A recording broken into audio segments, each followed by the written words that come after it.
दलित होना सिर्फ जाति से महत्वपूर्ण नहीं है। दलित के जो आइकॉन हैं, दलित के जो रास्ते हैं, दलित के जो एजेंडे हैं, उस पर कौन व्यक्ति कितना चल रहा है। अब मांझी जी चल रहे हैं कि चिराग जी चल रहे हैं कि कोई अन्य जी चल रहे हैं। चिराग पासवान जी की आत्मा कहती है कि बाबा साहब के अम्बेडकर के संविधान के साथ खड़े हों, लेकिन परिस्थितियाँ कुछ वैसी, उनकी राजनीतिक मजबूरियाँ होती है कि जो वो उसे कमंडल के साथ या यूँ कहें कि मनुस्मृति के साथ खड़े नज़र आते हैं। दलित जाति में पैदा लेने से सिर्फ ही नहीं कह सकते हैं कि मैं दलितों का मसीहा हूँ। राष्ट्रपति का बेटा हो या भंगी का हो संतान, सबकी शिक्षा एक समान, वगैरह वगैरह कई नारे रामविलास पासवान जी उस समय कहा करते थे। लेकिन बाद के दिनों में रामविलास पासवान जी में भी थोड़ा परिवर्तन आया और उन मुद्दों से थोड़ा सा भटक गए। लाइव बिहार में आपके साथ रूपम। 2024 में लोकसभा का चुनाव है और ऐसे में हर कोई यही सोच रहा है कि दलितों का नेता कौन। चलिए आज इसी विषय पर चर्चा करने के लिए हम आए हुए हैं, क्योंकि विषय है दलितों का नेता कौन। क्योंकि चुनाव में सबसे ज़्यादा यह मायने रखता है कि 16% अगर हम बात करें तो 16% दलित का वोट आता है और वोट काफ़ी मायने रखता है। इसी मुद्दे पर बात करने के लिए हम आज पहुंचे हैं। आरजेडी से हमारे साथ एमएलसी रामबली चंद्रवंशी जी हमारे साथ जुड़े हुए हैं और इनसे सवाल करते हैं। सर, आप शुरू से ही बने हुए हैं, पुराने नेता हैं आप। सवाल है कि दलितों के नेता कौन, क्योंकि इधर पासवान जी का अलग ही ये एक है, मांझी जी का अलग ही एक पहचान है। 16% वोट मायने रखता है। देखिए, दलितों के नेता कौन है यह महत्वपूर्ण बात नहीं है। महत्वपूर्ण बात यह है कि दलितों के जो एजेंडे हैं उस पर कौन अधिक बढ़ कर के चल रहा है। और दलितों के सबसे बड़े आइकॉन हमारे बाबा साहेब भीमराव अम्बेडकर हैं और बाबा साहेब भीमराव अम्बेडकर के बनाया हुआ संविधान है, जिसके बदौलत आज दलितों की हितों की रक्षा की जा रही है या हो रही है। उतना तो नहीं हो पाया जितना उनकी कल्पना थी कि संविधान बनाते समय उन्होंने एक बात कही थी, बहुत महत्वपूर्ण बात बाबा साहेब ने, कि संविधान चाहे कितना भी अच्छा क्यों न बना दिया जाए, लेकिन उसके लागू करने वाले, इम्प्लीमेंट करने वाले व्यक्ति जब तक अच्छे नहीं होंगे, उनकी मंशा अच्छी नहीं होगी, तब तक संविधान का परिणाम अच्छा नहीं निकलेगा।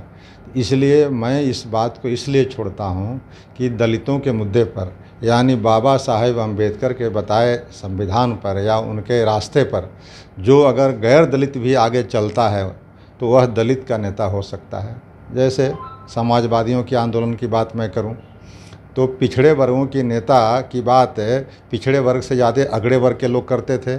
जैसे मैं नाम भी लेना चाहता हूं, मधुलिमा साहब पिछड़े वर्ग से नहीं आते थे, राम मनोहर लोहिया पिछड़े वर्ग से नहीं आते थे, रामानंद तिवारी जी, स्वर्गीय रामानंद तिवारी जी पिछड़े वर्ग से नहीं आते थे। लेकिन समाजवादियों के नेताओं में और पिछड़ों की बात करने में, पिछड़ों की आरक्षण की लड़ाई लड़ने में इन लोगों का बहुत बड़ा योगदान है। तब बात ये इम्पोर्टेंट आती है कि दलित होना सिर्फ जाति से महत्वपूर्ण नहीं है। दलित के जो आइकॉन हैं, दलित के जो रास्ते हैं, दलित के जो एजेंडे हैं, उस पर कौन व्यक्ति कितना चल रहा है। अब मांझी जी चल रहे हैं कि चिराग जी चल रहे हैं कि कोई अन्य जी चल रहे हैं, कि हमारे नेता तेजस्वी जी चल रहे हैं, यह महत्वपूर्ण बात है कि नीतीश जी चल रहे हैं। इसलिए मैं कहा कि यह कसौटी समय और परिस्थितियों के अनुसार तय करेगी कि आज जो जिस चौराहे पर भारत खड़ी है और भारत में एक बार पुनः मंडल कमंडल के ही तरह आज अम्बेडकर के संविधान वर्सेज मनुस्मृति की जंग जो है छिड़ गई है, दो आमने सामने है महाभारत की तरह। अब उस अम्बेडकर साहब के संविधान के प्रति जो नज़रिया रखेगा, जो उनकी रक्षा के लिए जो उसके साथ खड़े होंगे, वे दलितों के सबसे बड़े हितैषी होंगे। तो कहीं ना कहीं रामविलास पासवान जो है, जो कि चिराग पासवान के पिता हैं, वो तो साथ में खड़ा थे ही। देखिए, चिराग पासवान जी के मूल्यांकन करना है तो ये तो समय बताएगा कि चिराग पासवान जी की आत्मा कहती है कि बाबा साहब के अम्बेडकर के संविधान के साथ खड़े हों, लेकिन परिस्थितियाँ कुछ वैसी, उनकी राजनीतिक मजबूरियाँ होती है कि जो वो उसे कमंडल के साथ या यूँ कहें कि मनुस्मृति के साथ खड़े नज़र आते हैं अभी। तो अब तो आने वाला समय में उनकी निर्णायक घड़ी आने वाली है। उस समय जनता तय करेगी कि आखिर बाबा साहब के संविधान के साथ चिराग जी खड़े होते हैं या नहीं खड़े होते हैं, मतलब अपने पिताजी के बताए रास्ते पर चलते हैं या फिर रास्ता कोई अलग चुनते हैं। अगर रास्ता अलग चुनेंगे तो निश्चित रूप से दलित के नेता पर जो उनका ये है उसमें थोड़ी कमी आएगी, क्षरण होगी, और तब चिराग पासवान जी अपने पिता के रास्ते पर नहीं चल पाएंगे।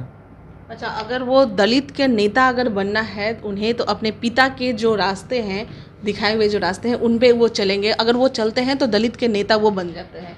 सिर्फ पिताजी के ही रास्ते को मैं नहीं कह रहा, मैं तो कह रहा हूँ कि भारत के जो संविधान के निर्माता बाबा साहेब भीमराव अंबेडकर, जो आज दलितों के और वंचितों के और लांछितों के सबसे बड़े पहरेदार हैं, सबसे बड़े नेता थे, सबसे बड़े आइकॉन थे, उनके बताए रास्ते पर अगर जो व्यक्ति चलते हैं जितना आगे, उतना ही बड़े वो संविधान के भी हितैषी होंगे, दलितों के हितैषी होंगे और इसके मंडल के मसीहा होंगे। माझी जी भी कहते हैं कि हम दलित के नेता हैं। अब अपने कहने से तो सब कोई कह सकता है, लेकिन कसौटी मूल्यांकन तो जनता न करेगी, तय करेगी जनता कि आज अंबेडकर की बताए रास्ते पर मांझी जी अधिक चल पा रहे हैं कि चिराग जी अधिक चल पा रहे हैं कि तेजस्वी जी और नीतीश जी अधिक चल पा रहे हैं। ये तो आने वाला समय तय करेगा। अभी तो आप ये दलित जाति में पैदा लेने से सिर्फ ही नहीं कह सकते हैं कि मैं दलितों का मसीहा हूँ। सर, मैं थोड़ा सा पीछे जाना चाहूँगी कि अगर हम बात करें रामविलास पासवान की, तो उन्होंने दलितों के लिए काम भी किया था। कुछ कविताएं जो है वो उन्होंने भी रखी थी। देखिए, रामविलास पासवान जी का जो पहले का दौर था, यानी मंडल कमंडल का जो दौर था, 90 में जब मंडल की लड़ाई लड़ी जा रही थी, तो उस समय मंडल के साथ सारे लोग खड़े थे। यानी बाबा साहेब के जो संविधान बना था उसके तरफ schedule caste, schedule tribe, OBC, अल्पसंख्यक सभी लोग खड़े थे। और उसके पहरुआ के रूप में, उसके चौकीदार के रूप में यह 2-4 जो नेता थे उस समय, उसमें एक रामविलास पासवान जी भी थे। और रामविलास पासवान जी की बड़ी महती भूमिका थी उस समय के। उनके भाषणों को याद करेंगे या पार्लियामेंट में जो बोलते थे वह बहुत ही स्पष्ट तरीके से बोलते थे और संविधान के साथ खड़े होते थे। उन्हीं की कविता थी, बड़े जाति की क्या पहचान, गिट पिट करे करे न काम, छोटी जात की क्या पहचान, काम करे और सहे अपमान। इस तरह के वगैरह वगैरह नारा थी। रामविलास पासवान जी ने पार्लियामेंट में कई दफ़ा और पब्लिक मीटिंग में भी उन्होंने कहा था कि राष्ट्रपति का बेटा हो या भंगी का हो संतान, सबकी शिक्षा एक समान, वगैरह वगैरह कई नारे रामविलास पासवान जी उस समय कहा करते थे। लेकिन बाद के दिनों में रामविलास पासवान जी में भी थोड़ा परिवर्तन आया और उन मुद्दों से थोड़ा सा भटक गए और थोड़ा सा क्षरण उनका दिखाई दिया। सर, आप कह रहे हैं कि जो उस पे अंबेडकर के जो कामों सिद्धांतों पे जो खड़ा होगा वही दलित का नेता होगा। 3 दिन से आरजेडी में भी परिचर्चा चल रही है अंबेडकर के सिद्धांतों पर। तो क्या लग रहा है, क्या आप वहाँ पर मौजूद भी थे, तो क्या उनके सिद्धांतों पर परिचर्चा हुआ कि हाँ भाई दलितों को कैसे क्या करना है, या फिर चुनावी माहौल बनाया गया, या क्या था? देखिए, निश्चित रूप से राष्ट्रीय जनता दल पॉलिटिकल पार्टी है, राजनीतिक दल है। तो राजनीतिक दल के सामने 1 वर्षों के बाद चुनाव आने जा रहा है, तो उस चुनाव के ध्यान में रख कर के तो अपनी चर्चाएं या अपनी तैयारी करेगी ही। लेकिन 3 दिनों के जो परिचर्चा था, अंबेडकर परिचर्चा, उसका लबोलुबाव यही था कि आज जो हाँ भारत संक्रमण काल से गुजर रहा है, तो एक तरफ तो भारत के संविधान, बाबा साहेब के अंबेडकर के संविधान, और दूसरे तरफ है मनुस्मृति।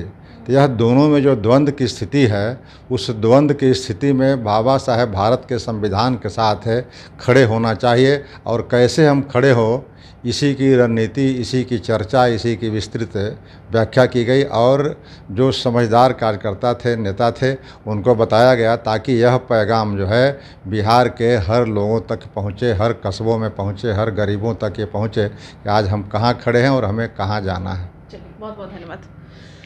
तो रामबली जी हमारे साथ जुड़े हुए थे। और जैसा कि मैं आपको बता रही हूँ कि देखिए, चुनाव आने वाला है और मतदाताओं में अगर हम बात करें तो 16% सिर्फ दलित का वोट है। तो ऐसे में हर पार्टी यही कोशिश में रहती है कि जो भी दलित के जो नेता हैं वो हमारे पार्टी में मिल जाएं, चाहे वो हम माझी जी की बात करें या पासवान यानी कि चिराग पासवान की। लाइव बिहार यूट्यूब पर सब्सक्राइब और फेसबुक पर लाइक ज़रूर करें।